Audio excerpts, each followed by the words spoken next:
Yeah, talking freedom and liberation. Worldwide, not just only for the nation. A radical guide, it's time to make changes. Bringing interviews and radical education. Welcome to A Radical Podcast, your gateway into the world of anarchism, radical politics, and social resistance. I'm your host, Jason Bayless, and together we will explore the ideas, movements, and people that have shaped and continue to define the struggle for a more just and equitable society. In a world where injustice often seems the norm, and where the voices of resistance are sometimes drowned out by the clamor of power and profit, A Radical Podcast seeks to amplify those voices and to connect like-minded individuals and communities across the globe. In today's episode, we've got an enriching lineup.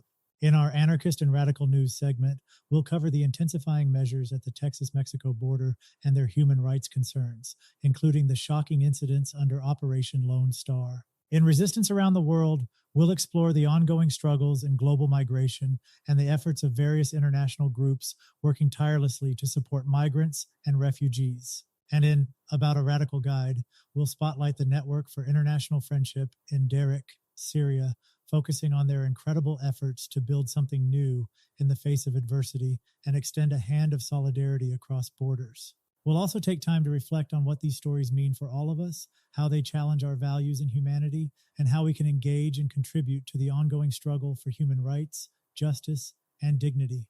Whether you're a seasoned activist or new to the world of radical thought, this podcast offers a unique perspective and valuable insights to fuel your passion for change. We believe in the power of lost causes and the potential in each of us to make a difference. So grab a seat and let's get started. Together, we'll explore the landscapes of resistance and uncover the stories that inspire us all to envision and work towards a better world. Before we jump into today's episode, in our recent episode, specifically episode 5, From Evictions to Anti-Fascism, I use the term Berber to refer to a group of people indigenous to North Africa. I have since learned from one of our engaged and thoughtful listeners that this term can be seen as derogatory. The term originated from the Greeks and has been historically associated with a negative connotation. I want to acknowledge my mistake and clarify that it came from a limitation in my knowledge rather than a lack of respect. I'm grateful for the listener who educated me on the proper terms. Amazigh for singular masculine, Tamazite for singular feminine, and Imazigan for the plural form. A Radical Guide and a Radical Podcast are committed to understanding, respect, and inclusivity. We believe in learning from our community and growing together. Your feedback helps us become more aware and responsible in how we present information, and I personally take it as an opportunity to expand my understanding. In future episodes, and the spirit of our values, I will use the proper terms when referring to the Amazigh people. Let's go! Texas has intensified its measures to keep migrants from entering the U.S. through various tactics, including deploying wrecking ball-sized buoys on the Rio Grande and razor wire along the border. These actions, led by Texas Republican Governor Greg Abbott, have raised humanitarian and environmental concerns. One particularly tragic incident highlights the human toll of these policies. A 3-year-old child died on one of Texas's migrant buses while on the way to Chicago. Texas authorities confirmed the child's death, the first announced since the busing of thousands of asylum seekers to Democratic-led cities in other states, which began last year as part of Operation Lone Star. The death has prompted criticism from politicians like U.S. Rep. Henry Cuellar, who emphasized the need for accountability in transporting and caring for migrants. Los Angeles Mayor Karen Bass has called the buses a despicable stunt by Abbott. Texas has been pushing legal boundaries for more than 2 years, leading to a widening blowback, including lawsuits from the U.S. Justice Department and opposition from the Mexican government. Critics argue that these actions are flagrantly illegal, and the recent discovery of 2 bodies in the Rio Grande near the installed barriers has further escalated tensions. Human rights violations under Operation Lone Star are detailed in a report from Human Rights Watch, which includes a 4-year-old girl passed out from heat exhaustion after being pushed back by Texas National Guard soldiers. A pregnant woman miscarried after being caught in razor wire. A group of about 120 people, including young children, stranded between the razor wire and the river, denied aid by officials. 5 drownings in the Rio Grande within a week, attributed to dangerous crossings caused by razor wire installation. These incidents reveal a grim picture of deliberate human rights abuses, particularly against children, and a failure to uphold international legal prohibitions on collective expulsions and refoulement. In response to these harrowing events, many organizations are relentlessly fighting for justice, dignity, and the rights of immigrants and refugees. From community support to legal aid and even global advocacy, these groups address the problem from multiple angles. For instance, the No Border Network and Migrant Justice are championing the cause of abolishing borders and supporting migrants' rights. On the legal front, organizations like the Immigrant Defense Project and Migrant Legal Aid provide crucial legal representation, particularly for those facing deportation. In the grassroots arena, ROAR is empowering undocumented youth, while Migrant Rights International is taking the struggle to a global platform, protecting and defending the rights of migrants everywhere. And down in Texas, the South Texas Human Rights Center and No More Deaths, No Mas Muerte, are working to end death and suffering on the Texas-Mexico border. From Mexican-based organizations like La Casa del Migrante in Tijuana to advocacy groups such as Angry Tias y Abuelas of the Rio Grande Valley, the efforts are as diverse as they are impactful. A comprehensive list of these border advocacy groups, including details and ways to support their efforts, can be found in the show notes. These events paint a deeply troubling picture of the situation at the Texas-Mexico border. But the wide array of organizations committed to this cause is encouraging. They are showing that there are many ways to combat these racist policies and support migrants. The situation challenges us to consider our values and humanity. As listeners, we can find ways to contribute to a just and equitable society. The fight for a humane approach to migration and the call to abolish borders are shared responsibilities, and it's uplifting to see so many organizations committed to these interconnected causes. The recent tragedy of the child's death adds further urgency to this ongoing struggle for human dignity and compassion. For those interested in exploring this crucial issue further and discovering ways to lend support, a full list of international groups working tirelessly to support migrants and refugees is available at A Radical Guide. This resource hub offers invaluable insights and connections to organizations worldwide dedicated to advocating for human rights, justice, and dignity. Visit radicalguide.com to explore these organizations and find opportunities to join the movement and make a real difference. Your engagement can be a decisive step in the collective effort to create a better world for all. A radical guide, that's what this is, highlighting the diverse world of resistance. Welcome to the Resistance Around the World segment. This week, we're diving into a subject that cuts across history, geography, politics, and human rights, the very concept of borders and migration. It's a topic as old as human civilization, yet as relevant and pressing as today's headlines. First, let's step back and ponder what borders mean. Are they mere lines on a map, or do they represent something more profound, ingrained in our collective psyche and social constructs? Borders have evolved to symbolize a sense of belonging, identity, protection, and exclusion. They define who we are by determining where we belong. Conversely, they often dictate who doesn't belong. In anarchism and radical thought, borders are not seen merely as geographical dividers, but as barriers to human freedom and equality. This perspective calls for reevaluating the physical lines that separate nations and the ideologies that uphold these divisions. It's a profound subject that questions the very nature of governance, statehood, nationalism, and global citizenship. Throughout history, humans have migrated for a multitude of reasons. From the early nomadic tribes searching for food to modern refugees fleeing conflict and persecution, migration is a part of our shared human experience. Yet, the political landscape surrounding migration has changed drastically. With the rise of the nation-state, migration has become a complex legal and political issue. It's a process often marred by bureaucracy, prejudice, and human suffering. Today's discussion will explore this intricate relationship between borders, migration, and anarchist critiques. We'll trace the historical evolution of borders and their impact on human movement, delve into the modern migration crises, and explore the anarchist community's vibrant and often controversial responses. We'll also aim to challenge some preconceived notions and invite you to think critically about our world. Are borders essential for our safety, or are they instruments of division? How does our history shape our current attitude toward migration? What role can we play in shaping a more compassionate and just society? So please grab a cup of tea, settle into your favorite chair, and join us as we explore the fascinating, multifaceted world of borders and migration from a unique and radical perspective. Whether you're a seasoned activist, a curious student, or someone who just stumbled upon this podcast, we're glad you're here. We hope to offer insights that provoke thought, inspire action, and deepen your understanding of the world we share. In the words of Emma Goldman, the free expression of the hopes and aspirations of a people is the greatest and only safety in a sane society. Let's aspire together to envision a world that transcends barriers and embraces the richness of our shared human experience. Stay with us as we embark on this intellectual adventure, questioning the status quo and seeking to empower individuals and communities to create a more just and equitable world. Our journey through time begins with a world where borders were not the defined lines we think of today. In early human societies, territories were fluid, guided more by natural features like rivers and mountain ranges.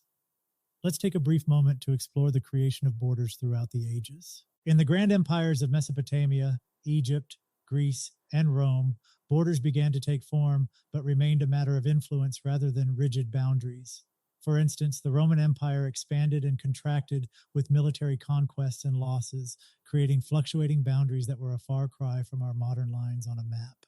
The medieval era introduced another layer of complexity, with feudal allegiances and land ownership shaping borders.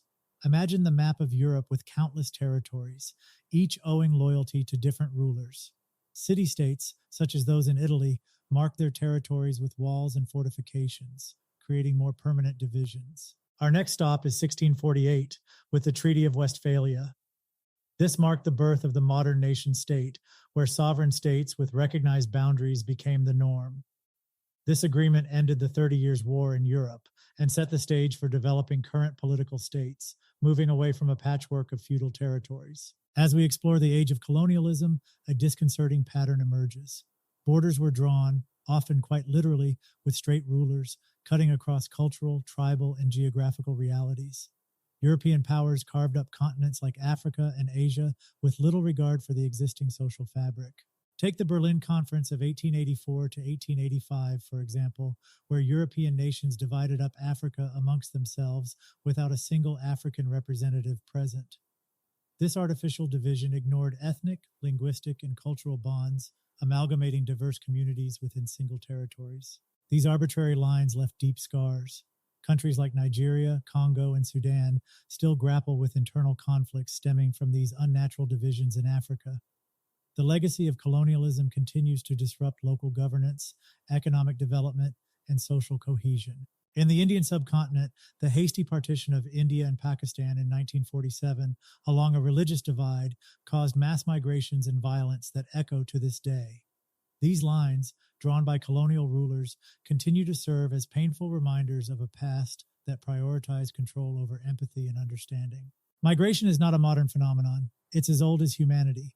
It has shaped and reshaped the world countless times, weaving a rich tapestry of movement and exchange. In ancient times, migration was driven by the need for survival, following food sources, or escaping natural disasters. The Great Human Migration out of Africa some 70,000 years ago is a prime example of this primal urge to move. As civilizations developed, migration patterns shifted.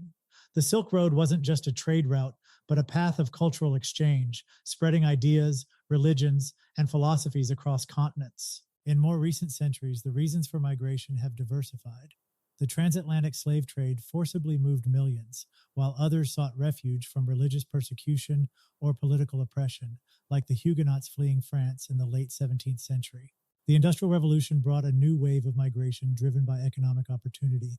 People flocked to cities, crossing borders to find work in factories and mines. Today, migration continues to be multifaceted. War, climate change, economic disparities, and political instability drive people to seek safety, opportunity, or a new start. But this rich tapestry also has its dark threads. Policies, laws, and attitudes can either facilitate or hinder migration, leading to perilous journeys across the Mediterranean or the hardships faced by migrant workers globally. Understanding this complex history of migration helps us appreciate the dynamic nature of human movement.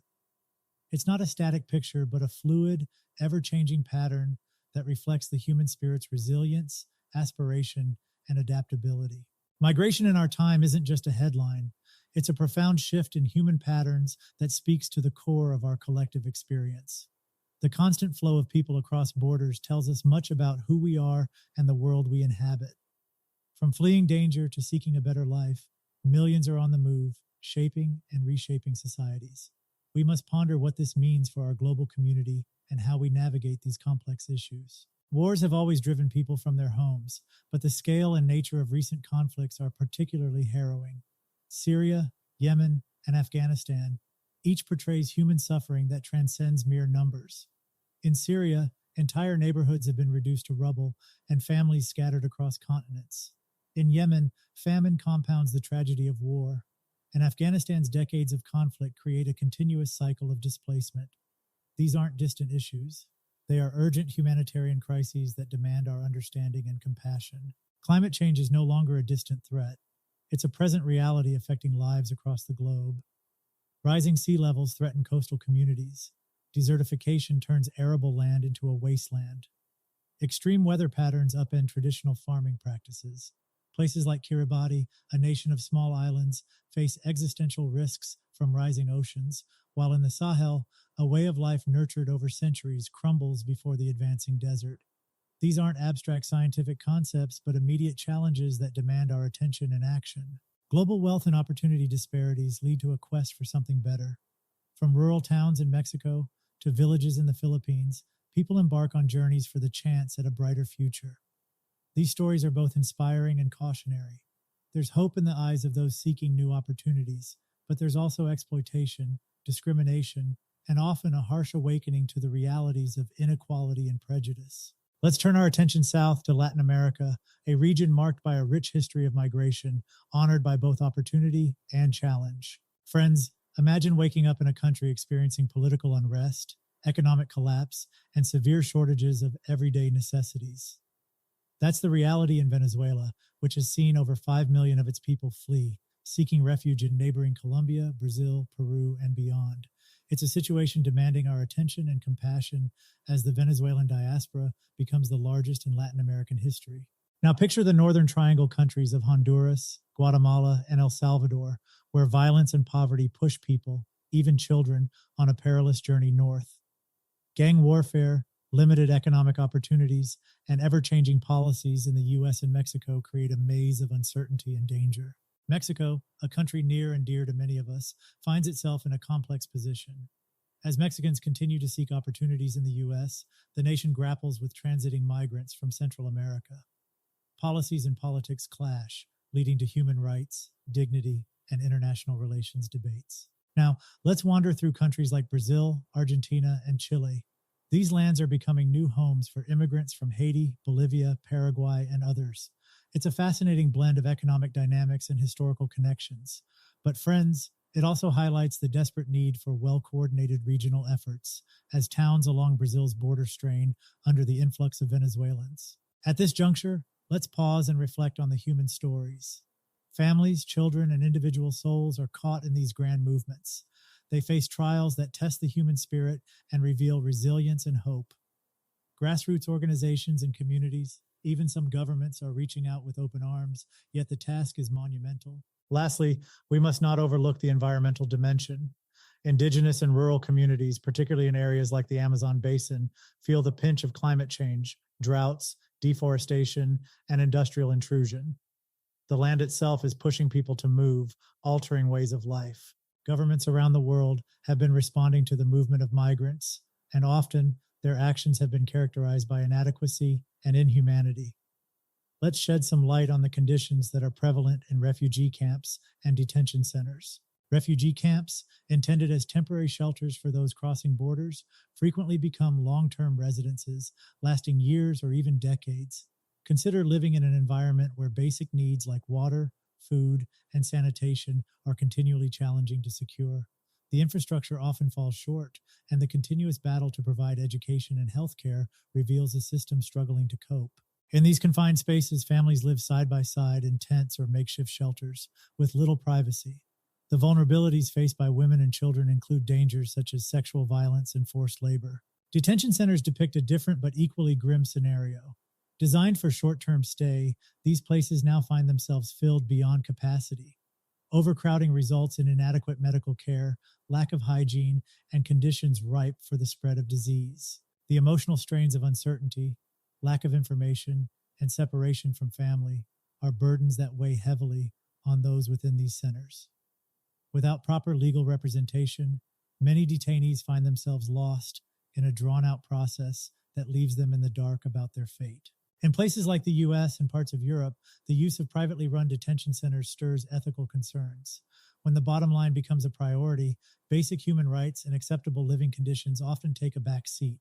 These conditions should not be viewed merely as unfortunate circumstances, but as tangible reflections of systemic inadequacies. Various volunteers, organizations, and compassionate individuals work tirelessly to bring some dignity to these places, but the challenges are overwhelming. To transform these environments into spaces that truly respect each individual's value and dignity requires more than good intentions. It calls for thoughtful policy, international collaboration, empathy, and a strong commitment to justice. As we reflect on the harsh realities in refugee camps and detention centers, we must recognize that they represent a broader failing in our approach to those seeking refuge. They are a mirror reflecting our collective values and humanity. How we respond to these reflections will be a defining factor in our history. May we find the courage and wisdom to act with compassion, dignity, and respect for human rights. In a world where division seems to be a prevailing narrative, the spirit of solidarity shines as a beacon of hope. It's more than a concept. It's a lived experience that binds us together in our shared humanity. Whether in the face of political oppression, economic inequality, or the struggles of migrants and refugees, solidarity represents our collective empathy and commitment to one another. The No Borders movement at its core challenges the very notion of state-controlled boundaries that restrict human movement. It's a philosophy that recognizes the innate right of individuals to move freely, unburdened by arbitrary lines drawn on a map. This movement is not about chaos or lack of control. It's about reimagining a world where borders don't divide us, but where humanity unites us. Across the globe, grassroots activists, human rights organizations, and concerned citizens are standing shoulder to shoulder with migrants and refugees. From the shores of the Mediterranean to the U.S.-Mexico border, everyday people are extending hands of friendship, offering shelter, food, and support. Think of the inspiring work by No More Deaths or the Watch the Med initiative, showing the power of compassion and community-driven support. In the words of Maria Moreno, a grassroots activist with No More Deaths, our work is not just about aid, it's about recognizing the humanity in each other, regardless of where we come from. Many local communities are not merely accepting newcomers, but embracing them. Towns and villages are recognizing the value and diversity that migrants bring, creating spaces where cultures blend and new connections form. This community-driven approach offers a contrast to the often divisive national politics surrounding migration. The No Borders philosophy goes beyond a rejection of physical barriers. It challenges the social and political constructs that perpetuate inequality and division. It questions why some have the privilege to move freely, while others are trapped by circumstances beyond their control. Across the world, the No Borders movement has inspired a network of activists, artists, scholars, and everyday people. They're working together to build bridges rather than walls, focusing on shared values, empathy, and a vision of a world where nationality doesn't dictate opportunity. Different regions and cultures influence the movement's manifestation. For example, in Europe, the movement often interacts with the legacy of colonialism and the current migration crisis. In contrast, in Latin America, the focus might be more on indigenous rights and resistance to neo-imperialism. The No Borders philosophy has been challenged by those who believe that borders serve vital roles. Let's examine these criticisms. Critics argue that borders are necessary for maintaining national security. They point to the need to control immigration to prevent criminal activity, terrorism, or social unrest.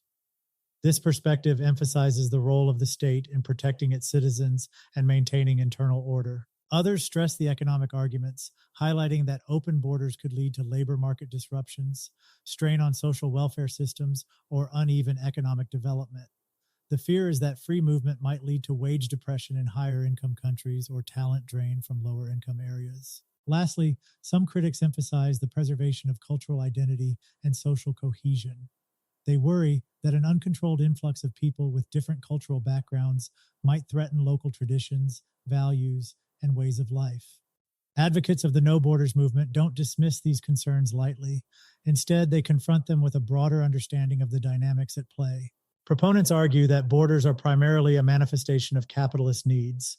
They maintain that borders not only regulate the movement of people, but also protect the interests of the capitalist class.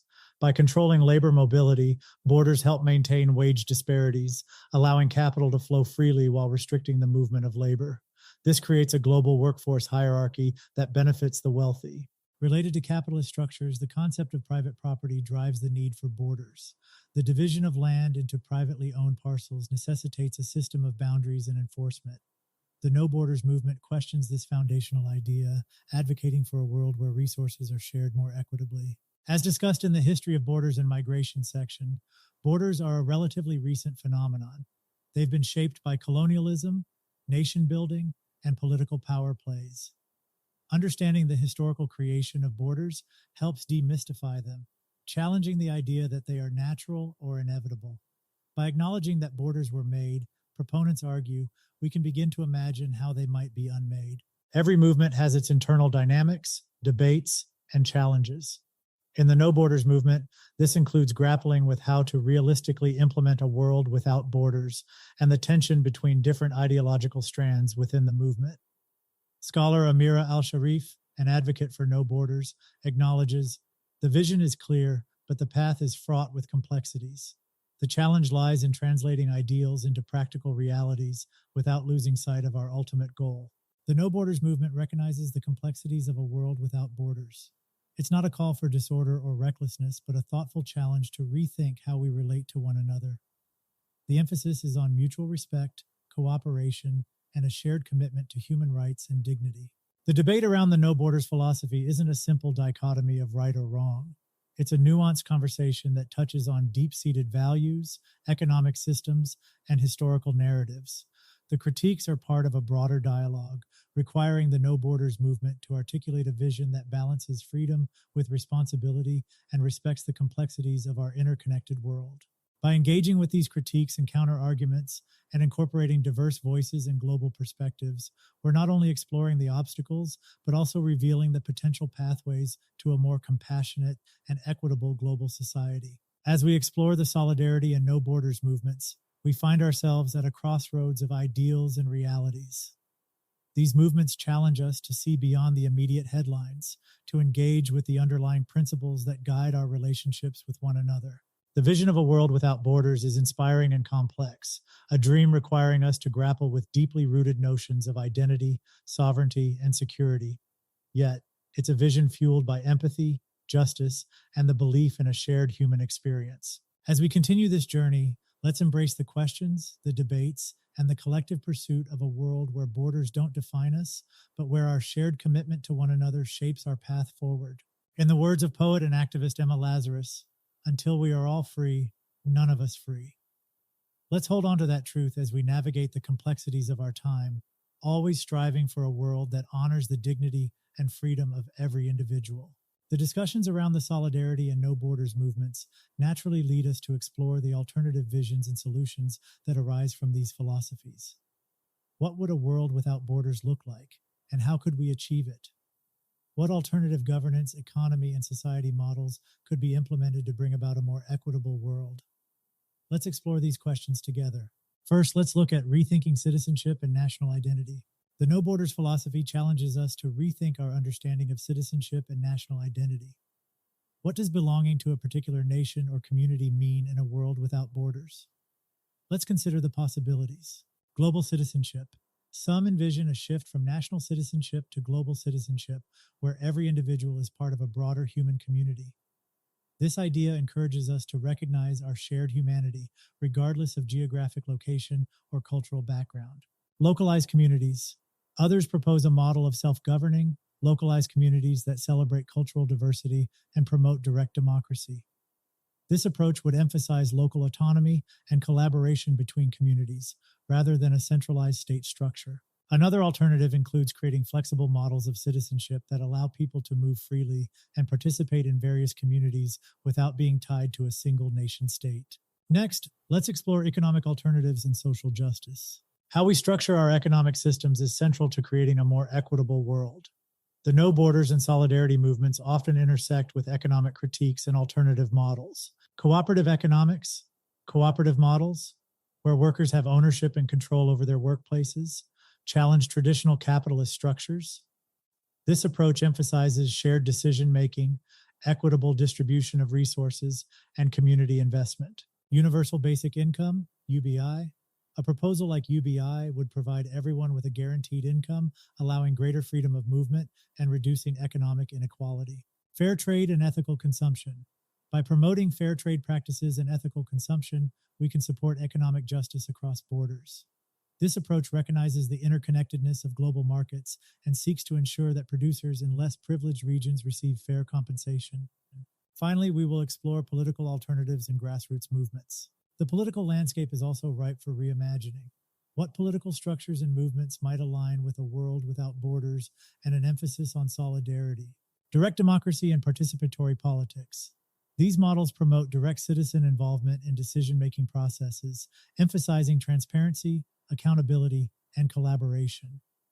This approach contrasts with representative democracy, where politicians make decisions on behalf of the people. Global solidarity movements. Building networks of solidarity across borders is vital to creating change. These movements can amplify the voices of marginalized communities, foster collaboration between different struggles, and challenge oppressive systems on a global scale. Decentralized governance. A move towards decentralized governance would shift power from centralized authorities to local communities. This model emphasizes self-determination, local autonomy, and a more responsive approach to community needs. In exploring these alternative visions and solutions, we must recognize the complexity and diversity of ideas within the movement. There's no one-size-fits-all approach, and the path forward may require a blend of these alternatives adapted to specific contexts and communities. But what's truly exciting about these visions is the possibility they represent. They open our minds to new ways of living, governing, and connecting with one another. They challenge us to see beyond our current limitations and to imagine a world where freedom, justice, and compassion guide our actions. It's a world where borders don't divide us, but where our shared values unite us. It's a world that embraces the richness of our cultural diversity and recognizes our interconnectedness. Friends, the journey to this new world is filled with challenges, debates, and uncertainties, but it's also filled with hope, creativity, and the collective wisdom of people committed to building a better future. As we continue to explore these alternative visions and solutions, let's allow ourselves to be inspired by the possibilities. Let's be open to learning, evolving, and working together to create a world that honors the dignity of every person. In the words of activist and philosopher Grace Lee Boggs, we are the leaders we've been waiting for. The future is ours to shape, and the time to act is now. Together, we can create a world that transcends borders, empowers communities, and embodies the spirit of solidarity. As we bring this segment of resistance around the world to a conclusion, we pause to reflect on the rich tapestry of movements, struggles, and visions that have been woven together in our exploration.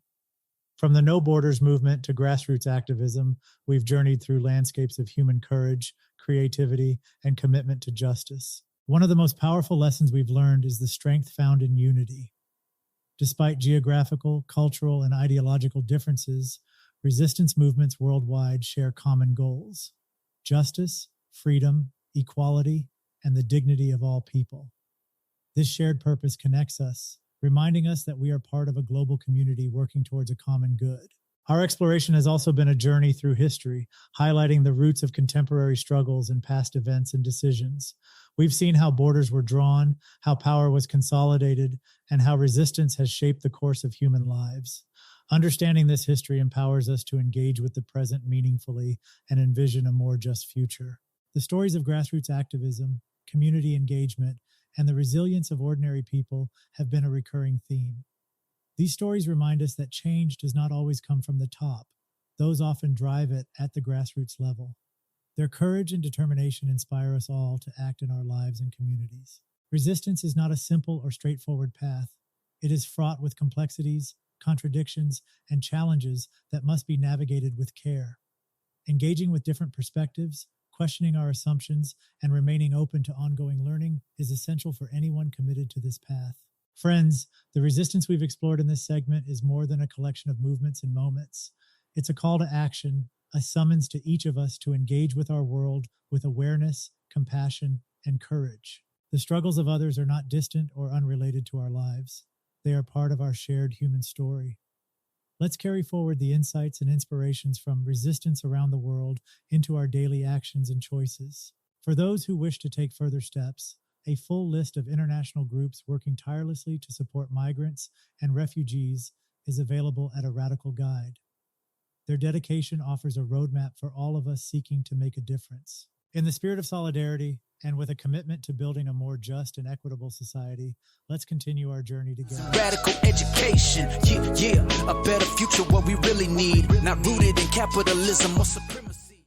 Today we're focusing on something exceptional, the Network for International Friendship in Dêrîk, Syria. Now, why is this network worth our attention? Let's unpack it together. You see, history has taught us something extraordinary about the power of solidarity. Think of Spain in 1936, where international brigades came to support the Republicans. Recall the international outcry against apartheid in South Africa. Remember the support for Vietnam in 1968. These moments tell us that solidarity is not a mere abstraction. It's a tangible force that shapes history. Now, the people of Rojava, resisting against unthinkable odds, fascism, and occupation, have continued this tradition. Amidst the most difficult conditions, they strive to build something new. Together, different organizations in Rojava founded the Network for International Friendship. They took inspiration from the spirit of collective work seen in places like Cuba and Palestine, crafting international brigades known as the Rojava Volunteers Working Brigades. Now, they're extending an invitation to Democrats, socialists, revolutionaries, and internationalists to join, to work, to sweat, to strengthen the international struggle for a free and communal life. It's an incredible example of what solidarity looks like in practice. This network is more than a symbol. It's an umbrella organization encompassing groups like the Revolutionary Youth Movement of Syria, the Internationalist Youth Commune of Rojava, Congrea Star, and the Civil Diplomacy Center. It's about connecting people, about collective experiences, about practical hands-on solidarity. Their goal? To close the gap between democratic struggles across the globe. The Network for International Friendship doesn't just speak of solidarity, they live it. They call on us to get to know Rojava, to break the economic and political embargo, to be part of a movement that transcends borders. Now, if you're intrigued and want to explore further, you can find detailed information about the Network for International Friendship on A Radical Guide. Friends, this network exemplifies a living tradition that continues to inspire and challenge us. From the streets of Rojava to the corridors of international dialogue, the Network for International Friendship teaches us that the struggle for justice, equity, and freedom is a shared endeavor. It's a story of humanity, resilience, and the unbreakable bonds that connect us all. It's a story worth telling and a story worth living. Let's go.